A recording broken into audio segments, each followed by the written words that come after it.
നാട്ടിൽ വെക്കേഷന് പോയിട്ട് തിരിച്ചു വരുമ്പോൾ കറിവേപ്പില കൊണ്ടുവരുമ്പോൾ അത് കുറേ നാൾ ഫ്രിഡ്ജിലെടുത്ത് വെച്ച് നമുക്ക് യൂസ് ചെയ്യാൻ പറ്റും. കറിവേപ്പിലയൊക്കെ ഇതുപോലെ തണ്ടിന്ന് സെപ്പറേറ്റ് ചെയ്ത് കഴുകി ഒരു ടിഷ്യൂ വിരിച്ച് അതിന്റെ മുകളിലേക്ക് ഇങ്ങനെ സ്പ്രെഡ് ചെയ്തിടുക. പിന്നെ ഫാനൊന്നും ഇല്ലാത്തതുകൊണ്ട് AC-ന്റെ താഴെയാണ് ഞാൻ വെച്ചത്. അപ്പോൾ കുറച്ചു നേരം വെച്ചപ്പോൾ തന്നെ എല്ലാം ഡ്രൈ ആയി. വെള്ളമൊന്നും ഇല്ലാതെ ഇതുപോലെ ഫുള്ളായിട്ട് ഡ്രൈ ആക്കി എടുക്കുക. അത് കഴിഞ്ഞ് ഇതിട്ട് വെക്കാൻ ഒരു കണ്ടെയ്നർ എടുക്കുക. ഞാനിവിടെ യോഗട്ടിൻ്റെ ഒരു ഡബ്ബയാണ് എടുത്തിട്ടുള്ളത്. അത് ഞാൻ യോഗട്ട് വാങ്ങിക്കുമ്പോൾ എല്ലാ ഡബ്ബയും ഞാനിവിടെ സൂക്ഷിച്ച് വെക്കാറുണ്ട്. കാരണം എന്തെങ്കിലും യൂസ് വരുമ്പോൾ ഞാനതെടുത്ത് യൂസ് ചെയ്യാറ്. പിന്നെ ഒരു ടിഷ്യൂ പേപ്പർ എടുത്ത് ഇതുപോലെ ജസ്റ്റ് ഒന്ന് മടക്കി അതിനകത്തേക്ക് വെച്ച് കൊടുക്കുക.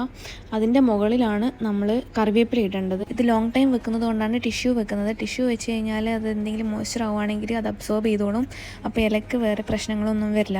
അതിന് മുകളിലേക്ക് ഡ്രൈ ആക്കി വെച്ചിരിക്കുന്ന എല്ലാ കറിവേപ്പിലയും ഇടുക. കറിവേപ്പില എല്ലാം ഇട്ടതിന് ശേഷം അതിൻ്റെ മുകളിൽ ഇതുപോലെ മടക്കി ഒരു ടിഷ്യൂവും കൂടി വെക്കുക. എന്നിട്ട് അതിൻ്റെ അടപ്പ് വെച്ച് എയർ ടൈറ്റായിട്ട് നന്നായിട്ട് അടച്ച് ഫ്രിഡ്ജിൽ വെക്കുക. ഇത് കുറേ നാൾ ഒരു കേടുകൂടാണ്ട് നിന്നോളും. ഒരുപാട് കറിവേപ്പില ഉണ്ടെങ്കിൽ നമുക്ക് ഒരു 2-3 കണ്ടെയ്നറിലാക്കിയിട്ട് വെക്കാം.